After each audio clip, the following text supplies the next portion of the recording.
Hello student, welcome to NB classroom. हम biology portion कर रहे हैं।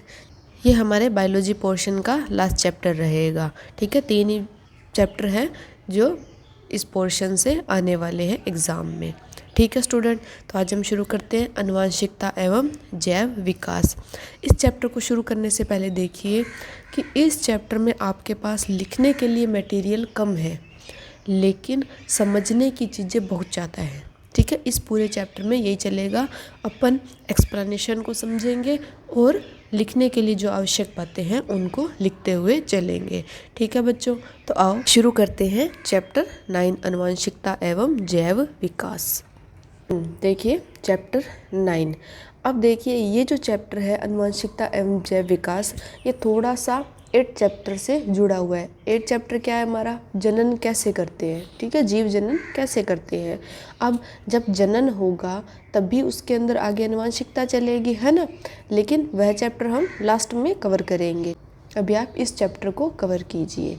देखिए फर्स्ट आता है जनन क्या होता है, कि इस प्रक्रिया में जीव अपने समान संतति की उत्पत्ति करता है, यानी बच्चे पैदा करना। यह प्रक्रिया क्या कहलाती है, जनन कहलाती है। और अपने समान संतति, जैसे गाय है तो गाय से गाय का बच्चा, मनुष्य है तो मनुष्य का बच्चा, कुत्ते हैं तो कुत्ते का बच्चा। इस प्रकार से जीव अपने ही समान संतति की उत्पत्ति करता है। अब जनन के दौरान देखिए विभिन्नताएं भी होती है। अब जैसे हम हैं तो हम हमारे पेरेंट्स से काफ़ी अलग है, हमारा शक्ल अलग है, कुछ चीज़ें हैं जो उनके जैसी है, तो उन्हीं चीज़ों का अध्ययन हम यहाँ पर करेंगे। तो वे विभिन्नताएं जनन के दौरान उत्पन्न होती हैं। अब जनन देखिए मुख्यतः 2 प्रकार के होते हैं, अलैंगिक जनन और लैंगिक जनन। देखिए अलैंगिक जनन है वो केवल एकल जीव द्वारा जनन किया जाता है, यानी केवल उसमें एक ही जीव इन्वॉल्व होगा। जैसे इसका एग्जांपल लेते हैं हाइड्रा। हाइड्रा में एक प्रक्रिया होती है मुकुलन। उससे क्या होता है, उसकी एक शाखा से निकलती है, उससे वो अलग हो जाती है परिपक्व होने के बाद, और एक नया जीव प्राप्त हो जाता है। और उनमें कम विभिन्नताएं होती है, यानी वो देखने में आकृति में अपने जनक के जैसे ही दिखाई देते हैं। अब आता है लैंगिक जनन। इसमें नर व मादा 2 जीव इन्वॉल्व होंगे, उससे संतति उत्पन्न होगी। तो वह जनन कौन सा हो जाता है, वह लैंगिक जनन हो जाता है। और इसमें बहुत अधिक विभिन्नताएं हो सकती हैं। क्यों? क्योंकि देखिए कुछ लक्षण नर के आएंगे, कुछ लक्षण मादा के आएंगे, तो इनमें विभिन्नताएं उत्पन्न हो जाती है। अब इस चैप्टर को पढ़ेंगे तो हम खुद का एग्जाम्पल लेकर के ही कवर करेंगे। जैसे हम हैं तो हमें देखिए, हम अपने थोड़े गुण माता से मिलते हैं, हमारे थोड़े पिता से मिलते हैं, लेकिन हम क्या है उनसे काफ़ी अधिक डिफरेंट है। तो वह जनन कौन सा हो जाता है, लैंगिक जनन हो जाता है। अब जनन में क्या होता है, पीढ़ी दर पीढ़ी जनन प्रक्रिया चलती रहती है। तो लक्षण जो है वो भी क्या होते हैं, एक पीढ़ी से दूसरी पीढ़ी में चले जाते हैं। तो इस प्रकार के गुण को कहा जाता है आनुवंशिकता। तो देखिए कि जनन के समय उत्पन्न विभिन्नताएं वंशानुगत हो सकती है, यही परिणाम आनुवंशिकता कहलाता है।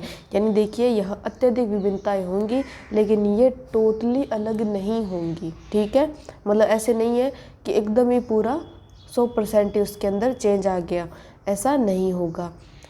तो ये जनन के समय जो विभिन्नताएं पीढ़ी दर पीढ़ी जाती है, वही गुण क्या कहलाता है, आनुवंशिकता कहलाता है। जैसे माता पिता हैं, अगर उनके बाल घुंघराले हैं तो बच्चों के बाल घुंघराले होते हैं।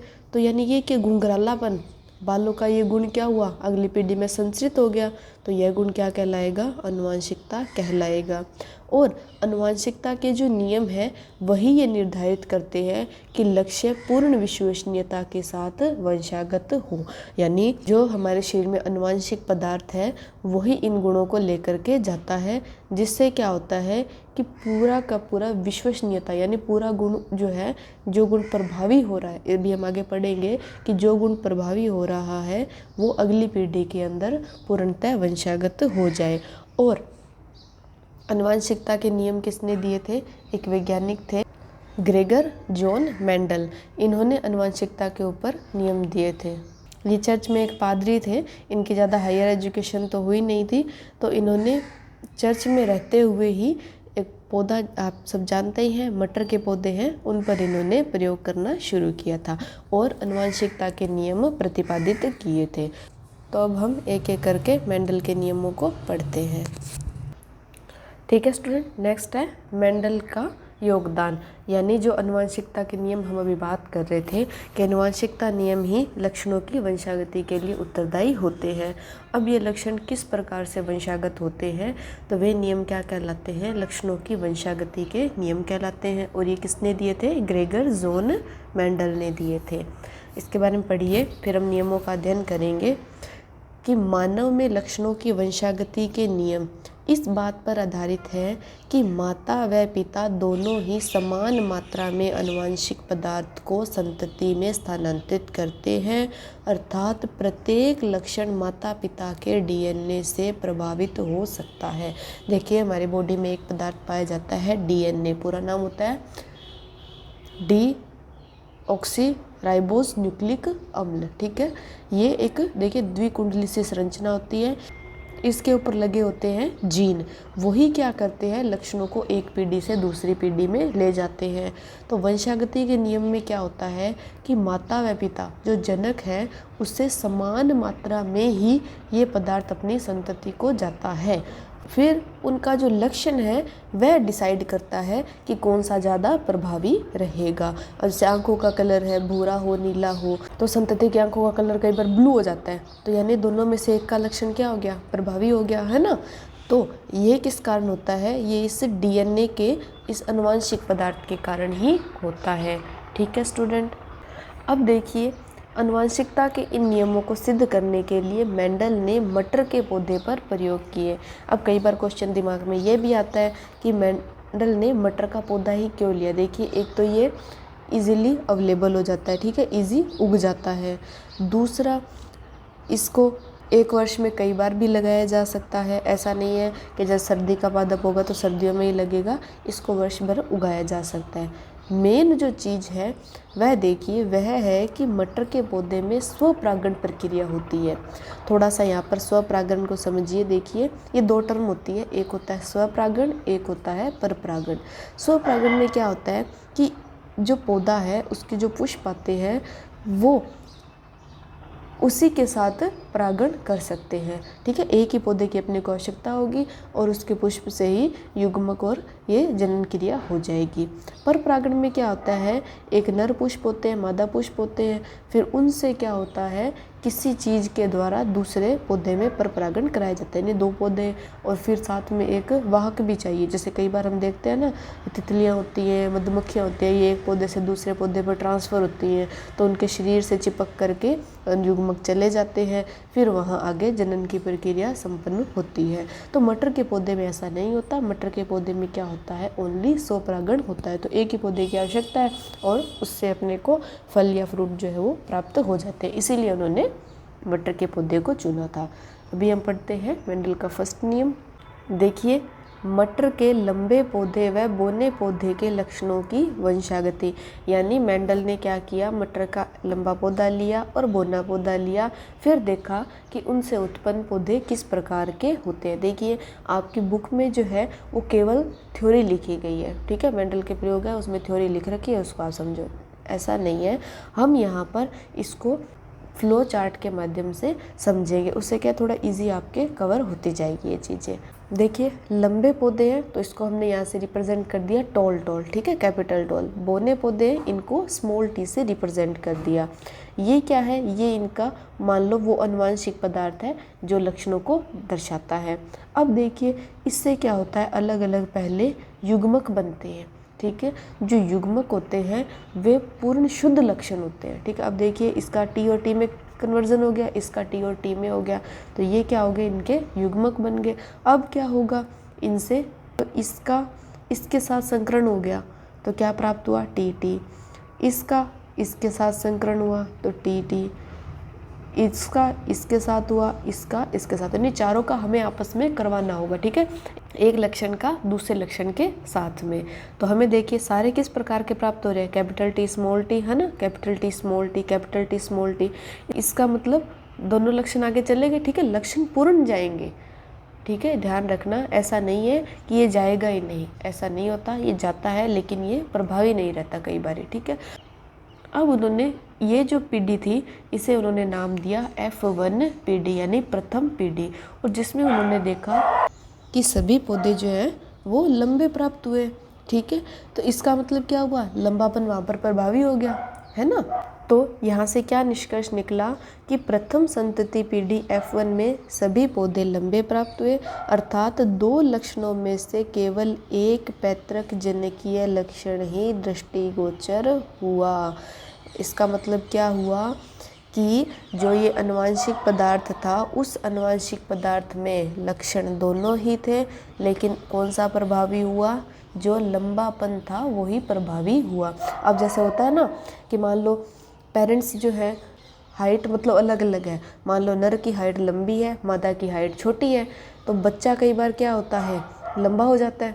तो इसका मतलब क्या हुआ, वो लंबा यहाँ पर प्रभावी हो गया। ठीक है स्टूडेंट, अब देखिए ये बात दिमाग में आई उनके भी कि अच्छा ये लंबा और बोना लिया तो सारे लंबे प्राप्त हो गए। अब इन लंबों का आपस में संकरण कराएं तो क्या फिर से सारे लंबे प्राप्त होंगे, है ना। क्वेश्चन तो बनता है इस बात पर कि देखिए लंबा पौधा और बोना पौधा सारे लंबे हो गए, अब इनका संकरण करवा देते हैं तो भी हमें सारे लंबे मिलने चाहिए, तो देखते हैं मिले कि नहीं। अब देखिए F1 पीढ़ी से प्राप्त जो सभी लंबे पौधे थे, ठीक है, सभी लंबे पौधे थे वो उन्होंने यहाँ से लिए, युग्मक बनेंगे तो दोनों लक्षण अलग अलग हो जाएंगे ना, पृथक्करण हो जाएंगे। अब संकरण करवाइए, देखिए इसका इसके साथ, इसका इसके साथ, फिर इनका इसके साथ, इसका इसके साथ, ठीक है, आपस में संकरण करवाना है, ठीक है, क्रॉस संकरण करवाना है। तो देखिए T capital T, small T capital T, small T capital T और कैपिटल टी स्मॉल टी। तो यहाँ अब क्या प्राप्त हुआ, देखिए लंबा पौधा प्राप्त हुआ, दोनों छोटे आगे तो बोना प्राप्त हुआ, फिर से लंबा पौधा प्राप्त हुआ और फिर से लंबा पौधा प्राप्त हुआ। यानी अनुपात क्या हो गया, 1:2:1, एक शुद्ध लंबा, 2 मिश्रित लंबे और एक शुद्ध बोना पौधा प्राप्त हुआ। अब इसका मतलब क्या हुआ, देखिए बहुत इंटरेस्टिंग बात है कि जब यहाँ से लंबे और बोने पौधों से सभी लंबे प्राप्त हुए तो ये लक्षण भी, जो बोनापन था वो लक्षण भी आगे गया है, लेकिन वहाँ वो प्रभावी नहीं हुआ। वो प्रभावी कहाँ हुआ, दूसरी पीढ़ी में फिर से आ गया। यानी दूसरी पीढ़ी में फिर से क्या प्राप्त हो गए, बोने पौधे प्राप्त होने लगे। इसका मतलब क्या हुआ कि F1 पीढ़ी के लंबे पौधों की दूसरी पीढ़ी के सभी पौधे लंबे नहीं थे, उनमें 1/4 पौधे बोने थे। यानी जब लक्षणों की वंशागति होती है तो ऐसा नहीं है कि एक पीढ़ी में जो लक्षण नहीं दिख रहा है वो अगली पीढ़ी में नष्ट हो जाए, ऐसा नहीं होगा। आनुवंशिक पदार्थ समान रूप से जाता है, यह कहलाता है प्रभाविता का नियम। देखिए यहाँ पर प्रभावी हो गया वह लक्षण, तो यह नियम क्या हुआ, प्रभाविता का नियम, यानी एक ही लक्षण प्रभावी होता है। तो यहाँ से देखिए 2 टर्म निकल कर के आती है, प्रभावी लक्षण और अप्रभावी। प्रभावी मतलब जिसने अपना प्रभाव दिखा दिया, जो वहाँ पर दृष्टिगोचर हो गया F1 पीढ़ी में, और अप्रभावी जो वहाँ पर दृष्टिगोचर नहीं हुआ। लेकिन ध्यान रखिए कि वह लक्षण नष्ट नहीं होता है, वह लक्षण किसी न किसी पीढ़ी में दृष्टिगोचर हो जाता है। ठीक है, यहाँ से युग्मक बनेंगे, युग्मक के माध्यम से देखिए शुद्ध रूप से में बोना पौधा फिर से प्राप्त हो गया। तो हम क्या लिख सकते हैं, देखिए कि लैंगिक जनन, ठीक है, देखिए 2 हमें लेने नर और मादा युग्मक, कि लैंगिक जनन द्वारा उत्पन्न होने वाले जीवों में किसी भी लक्षण के 2 स्वरूपों की वंशागति होती है। यह उनके जनक पर निर्भर करता है कि लक्षण एक समान होंगे या नहीं होंगे। यानी जनक अगर भिन्न भिन्न है तो भिन्न भिन्न लक्षण दृष्टिगोचर हो सकते हैं। लक्षण एक समान होंगे या नहीं ये उनके जनक पर निर्भर करता है। जैसे हम हमारा एग्जाम्पल लेते हैं कि मान लो पिता लंबे हैं, माता बौने हैं, तो मान लो पहली पीढ़ी में जो उनके बच्चे होते हैं वो मान लो सभी इक्वल हो गए। फिर आगे पीढ़ी चलती है तो मान लो कि 2 ऐसे हाइट के बीच में विवाह होता है जो F1 पीढ़ी से प्राप्त है और लंबे भी प्राप्त हो रहे हैं। लेकिन हम देखते हैं कि अगर वो मान लो एकाधिक बच्चे उत्पन्न करते हैं तो एक बच्चा लंबा है, एक थोड़ा बौना रह जाता है, बाकी 2 बीच की हाइट के हैं। तो इसका मतलब क्या हुआ कि ये लक्षण खत्म नहीं होते हैं, ये पीढ़ी दर पीढ़ी आगे चलते रहते हैं। नेक्स्ट देखिए सेकंड इसका बिंदु है कि मटर के 2 विकल्पी जोड़े, यानी लक्षण कौन से लेने हैं, 2 लेने हैं। पहले वाले बिंदु में हमने क्या पढ़ा था कि केवल बोना और लंबा गुण ही लिया गया था। यहाँ पर 2 गुण है, देखिए गोल है और हरा है, झुर्रीदार है और पीला है। यानी लक्षण कितने हो गए? 2 लक्षण हो गए ना। उनके बीच में क्या करवाया गया? संकरण करवाया गया। और किस प्रकार के रिजल्ट हमें मिले वो हम देखते हैं। देखिए गोल बीज है कैपिटल R और स्मॉल y। यहाँ पर कैपिटल अक्षरों से वह लक्षण लिखा गया जो प्रभावी रहा। ठीक है, ध्यान रखिएगा, जो प्रभावी है वह लक्षण यहाँ पर लिखा गया है। देखिए फर्स्ट जो बिंदु था उसमें हमने प्रभाविता का नियम पढ़ा था। ठीक है, एक लक्षण प्रभावी रहता है, एक अप्रभावी रहता है। मेंडल ने वैसे 3 नियम दिए थे। ठीक है, जिसमें फर्स्ट और सेकंड अपन पहले में कवर कर चुके हैं। थर्ड नियम ये वाला है। अब देखिए युग्मक बने तो आगे लक्षण चले गए। ठीक है, गोल हरा, झुर्रीदार पीला। ऐसे में युग्मक मत बना देना, इधर गोल कर दो, इधर हरा कर दो, इधर झुर्रीदार कर दो, इधर पीला कर दो, ऐसा नहीं होगा। दोनों लक्षण ठीक है समान रूप से जाते हैं। हमने पहली पीढ़ी में पढ़ा था ना कि जैसे जो लंबे पौधे थे उनमें लंबा भी था और बोना भी था। ठीक है, कैपिटल T स्मॉल t दोनों थे ना। इसमें भी क्या होगा? झुर्रीदार भी जाएगा, पीला भी जाएगा। फिर प्राप्त हुई इनके संकरण से F1 पीढ़ी, जिसमें सारे ही गोल और पीले बीज प्राप्त हुए। ध्यान रखिएगा, सारे ही गोल और पीले प्राप्त हुए। ठीक है, इनका आपस में संकरण करवाया इस प्रकार से। ठीक है, इसको आप डायग्राम के थ्रू याद रखना। डायग्राम के थ्रू याद रखोगे तो बहुत इजी तरीके से ये याद हो जाएगा। और थ्योरी का रट्टा लगाने बैठोगे तो कुछ ना कुछ गड़बड़ कर दोगे। ठीक है, अब ये प्राप्त हो गई हमारे पास में F1 पीढ़ी। अब हम देखते हैं कि F2 पीढ़ी में क्या सारे गोल और पीले बीज प्राप्त होंगे। तो देखिए गोल और पीले बीज थे, उनसे आगे युग्मक बनेंगे। तो देखिए लक्षण चला गया गोल पीला, गोल हरा, झुर्रीदार पीला, झुर्रीदार और हरा। ठीक है, ये 4 युग्मक इस प्रकार से बन गए। अब युग्मक बन गए, अब आगे अलग अलग संकरण होगा। देखिए इससे ज़्यादा विभिन्नता वाले लक्षण प्राप्त होंगे। तो इसके लिए हमने टेबल बना ली। देखिए ये नर लक्षण ले लिए हमने, ये मान लो मादा लक्षण ले लिए। ठीक है, इस प्रकार से युग्मक लिखिए। अब देखिए इसका इसके साथ संकरण होगा, इसके साथ इसका। ठीक है, हर एक का एक दूसरे के साथ में आपको संकरण करवाना है और वो हमने यहाँ पर लिख लिया है। तो अब इसमें देखिए कि जैसे ये कैपिटल R कैपिटल Y, तो शुद्ध गोल और पीले प्राप्त होंगे। ठीक है, इस प्रकार से इनका संकरण हम करवाते चले गए। तो अब आप देखिए पीले कितने हैं इसमें, यहाँ पर 9 यहाँ पर गोल और पीले प्राप्त हुए हैं। गोल और हरे हैं यहाँ पर 3, झुर्रीदार पीले हैं यहाँ पर 3 और झुर्रीदार हरे हैं 1। इस प्रकार के लक्षणों की मिश्रित सी संतति हमें प्राप्त होती है। तो यहाँ पर कई बार ये अनुपात भी पूछा जाता है कि 2 विपर्यासी लक्षण हैं जिनके अगर हम संकरण करवाएं तो किस प्रकार की अनुपात हमें प्राप्त होगा। तो देखिए यहाँ पर अनुपात प्राप्त होता है 9:3:3:1, यानी 9 गोल पीले होंगे, 3 गोल हरे होंगे, 3 झुर्रीदार पीले होंगे और 1 झुर्रीदार हरे प्राप्त होंगे। यानी अगर हम F1 पीढ़ी के समस्त गोल और पीले बीजों का संकरण करवाएं तो भी हमें विभिन्न मिश्रित प्रकार के लक्षण यहाँ पर दिखाई देते हैं। तो यह कहलाता है देखिए स्वतंत्र अपवहन का नियम, यानी लक्षण जो है वो स्वतंत्र रूप से वंशानुगत हुए हैं। तो इससे हमें क्या निष्कर्ष प्राप्त होगा कि यह प्रयोग लक्षणों की स्वतंत्र वंशानुगति को दर्शाता है। देखिए इस नियम को कहा जाता है स्वतंत्र अपव्यूहन का नियम, यानी प्रत्येक जो लक्षण है वो स्वतंत्र रूप से अगली पीढ़ी में अपने प्रभाव को दृष्टिगोचर कर रहा है। अब ये जो लक्षण है ये किस प्रकार से वंशानुगत हुए, तो देखिए कि कोशिका के डीएनए में प्रोटीन संश्लेषण के लिए सूचना स्रोत होता है। डीएनए का वह भाग जिसमें प्रोटीन संश्लेषण हेतु सूचना होती है उस प्रोटीन का जीन कहलाता है। इसमें हमने चर्चा की थी कि जैसे डीएनए है, डीएनए के ऊपर ये जीन होगा, यही लक्षणों को नियंत्रित करता है।